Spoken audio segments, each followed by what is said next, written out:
Welcome back. పశ్చిమ గోదావరి జిల్లా భీమవరం మండలం వెంప గ్రామంలో వైభవంగా భోగి వేడుకలు నిర్వహించారు.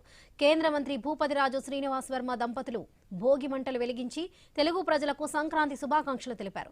ఈ వేడుకలో పార్టీలకు అతీతంగా పాల్గొన్నారు. వైసీపీ యూత్ లీడర్ బైరెడ్డి సిద్ధార్థ్ రెడ్డి, సినీ నటులు సమీర్, జ్యోతి, ఇతర సినీ రాజకీయ ప్రముఖులు హాజరై సందడి చేశారు. సంక్రాంతి పండుగ శాశ్వతంగా నిలబెట్టుకోవాలని, అది అందరి బాధ్యతని పిలుపునిచ్చారు భూపతిరాజు శ్రీనివాస్ వర్మ. తెలుగు రాష్ట్రాల్లో సంక్రాంతికి కేర్ ఆఫ్ అడ్రస్ గా వెంప నిలుస్తుందన్నారు. ఇలాంటి పండుగలు చాలా ప్రశాంతత, ఆనందాన్ని కలిగిస్తాయని కేంద్ర మంత్రి వర్మ అభిప్రాయం వ్యక్తం చేశారు.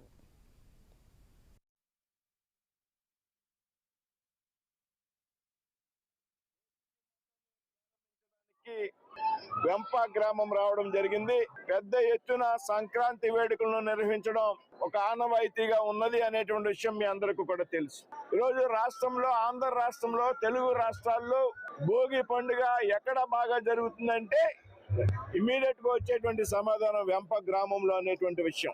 ఏదైతే భోగి పండుగ గాని, సంక్రాంతి పండుగ గాని, కనుమ పండుగ గాని భారతదేశం యొక్క సంస్కృతి సాంప్రదాయాలకు సంబంధించినటువంటి పండుగ. ఏదైతే రాబోయే తరానికి ఈ సంస్కృతి సాంప్రదాయం ఈ విధంగా ఉంటుంది, భవిష్యత్తులో ఈ సంస్కృతి సాంప్రదాయాన్ని నిలబెట్టవలసినటువంటి బాధ్యత మీ మీద ఉన్నది అనేటువంటి విషయం ఈ పండుగని పెద్ద ఎత్తున నిర్వహించడం ద్వారా భవిష్యత్తు తరానికి తెలియజెప్పేటువంటి ప్రయత్నం.